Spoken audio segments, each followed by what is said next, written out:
Era o ano de 1563 e o mundo católico fervilhava com as decisões finais do Concílio de Trento.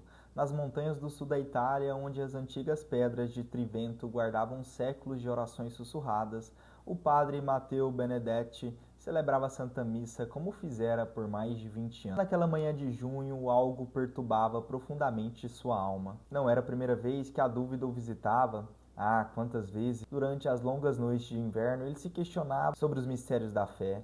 Como poderia o pão simples, feito pelas mãos rudes da velha Caterina, transformava-se verdadeiramente no corpo de Cristo? Como poderia o vinho, colhido nas vinhas que ele mesmo abençoara, tornar-se o sangue do Salvador? Essas questões o atormentavam com a persistência de uma febre, especialmente agora, quando os ventos da reforma sopravam forte pelo continente, trazendo consigo vozes que negavam a presença real de Cristo na Eucaristia. O padre Mateu era um homem de meia idade, com cabelos grisalhos que começavam a rarear e olhos profundos que haviam visto tanto sofrimento quanto alegria em sua pequena paróquia.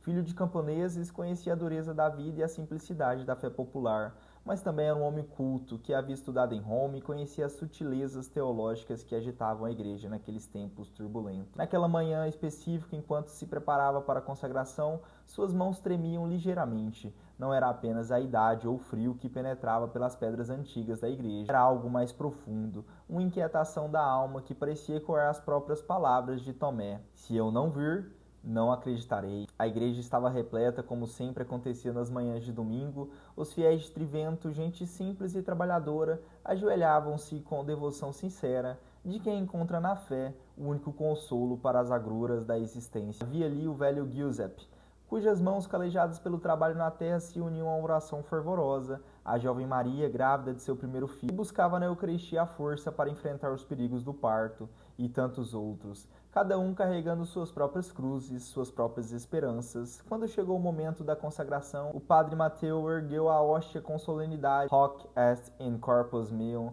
pronunciou as palavras sagradas, mas em seu coração ecoava uma pergunta terrível: é mesmo? Foi então que aconteceu algo que mudaria para sempre, não apenas sua vida, mas a fé de toda aquela comunidade. A hóstia, branca como a neve das montanhas circundantes, começou a exudar pequenas gotas de um líquido vermelho. Primeiro foram apenas pontos minúsculos, quase imperceptíveis, mas que gradualmente se espalharam pela superfície do pão consagrado.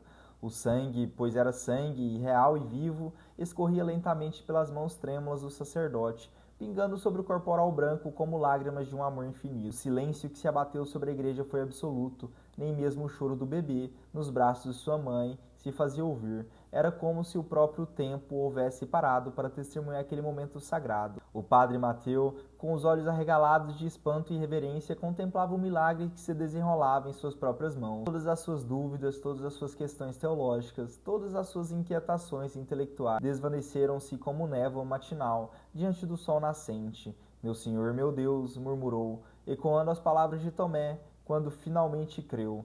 Mas suas palavras foram ouvidas por todos os presentes, pois o silêncio era tal que até o bater de um coração parecia ecoar pelas abóbadas de pedra. A congregação, inicialmente paralisada pelo assombro, começou a reagir de maneiras diversas, como é próprio da natureza humana diante do sobrenatural. Alguns caíram de joelhos, outros choravam copiosamente, e havia aqueles que, tomados por um medo reverente, mal ousavam erguer os olhos para contemplar o prodígio. A velha Caterine, que havia preparado o pão para a Eucaristia, soluçava incontrolavelmente, repetindo entre lágrimas: "Perdão, Senhor, perdão por minhas mãos indignas." O jovem Marco, filho do ferreiro local e conhecido por seu ceticismo em relação aos milagres que os viajantes às vezes relatavam, encontrava-se agora prostrado no chão frio da igreja, tremendo como uma folha ao vento. Sua mente racional, que sempre buscara explicações lógicas para tudo, simplesmente não conseguia processar o que seus olhos testemunhavam. Era como se todas as suas certezas houvessem desmoronado em um instante, deixando-o nu diante do mistério divino. O padre Mateu, recuperando-se do choque inicial, compreendeu que estava diante de uma responsabilidade imensa. Aquele milagre não era apenas para ele, mas para toda a igreja, especialmente naqueles tempos em que a fé na presença real de Cristo na Eucaristia estava sendo questionada. Com mãos ainda trêmulas, mas agora firmes na fé, continuou a celebração da missa, cada palavra carregada de um significado novo e profundo. Quando chegou o momento da comunhão, algo extraordinário aconteceu. Cada fiel que se aproximou do altar para receber a Eucaristia e experimentou uma transformação interior profunda. Não era apenas o pão consagrado que recebiam, mas uma certeza inabalável da presença viva de Cristo. O velho Giuseppe, que sofria de uma artrite dolorosa há anos, sentiu suas dores desaparecerem completamente. A jovem Maria experimentou uma paz tão profunda que soube com absoluta certeza que seu filho nasceria saudável e abençoado.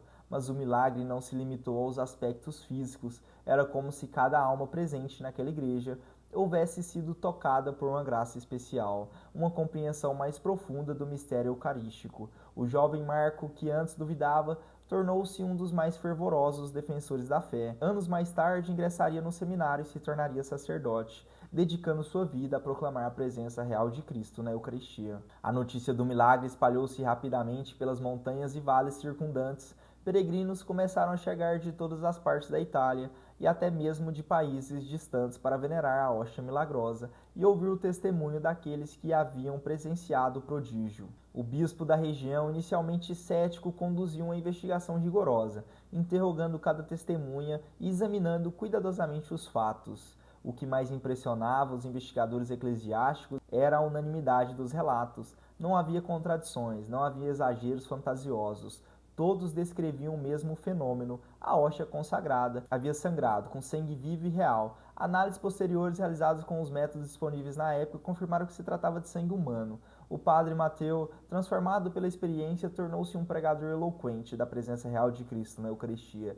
Suas homilias, antes acadêmicas e por vezes áridas, ganharam uma força e uma paixão que tocavam profundamente os corações fiéis. Ele falava não mais como alguém que havia estudado sobre Deus, mas como alguém que havia encontrado Deus de forma tangível e incontestável. Meus irmãos, dizia ele em suas congregações, eu era como Tomé, cheio de dúvidas e questionamentos. O Senhor, em sua infinita misericórdia, permitiu que eu tocasse suas chagas, que eu visse seu sangue, que experimentasse sua presença real. Agora sei com a certeza que só a experiência pode dar, que cada vez que celebramos a Eucaristia, Cristo está verdadeiramente presente entre nós, não simbolicamente, mas real e substancialmente. O milagre de Trivento, como ficou conhecido, ocorreu em um momento crucial da história da Igreja.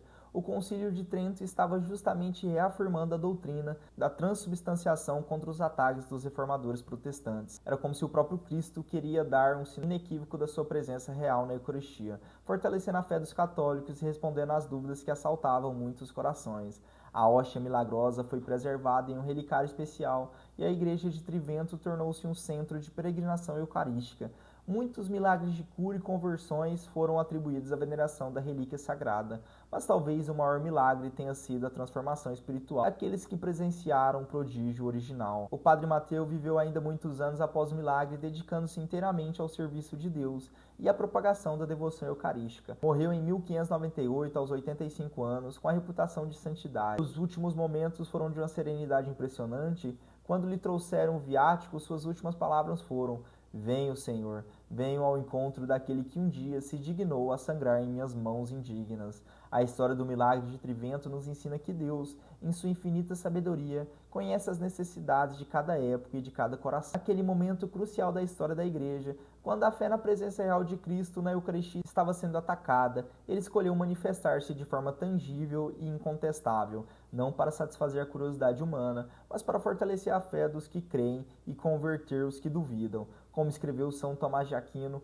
a fé é o assentimento da inteligência à verdade divina, mas às vezes, em sua misericórdia, Deus permite que essa verdade se manifeste de forma sensível, tocando não apenas a inteligência, mas todos os sentidos humanos. O milagre de Trivento foi uma dessas manifestações extraordinárias, um sinal do amor infinito de Cristo por sua igreja e por cada alma que busca a verdade. Hoje, quando novamente a fé na presença real de Cristo na Eucaristia é questionada por muitos, a lembrança deste e de outros milagres eucarísticos serve como um farol de esperança e certeza. Eles nos recordam que por trás do véu das aparências, Cristo está verdadeiramente presente em cada missa, em cada hóstia consagrada, esperando ser reconhecido, adorado e amado por aqueles que têm olhos para ver e corações para crer.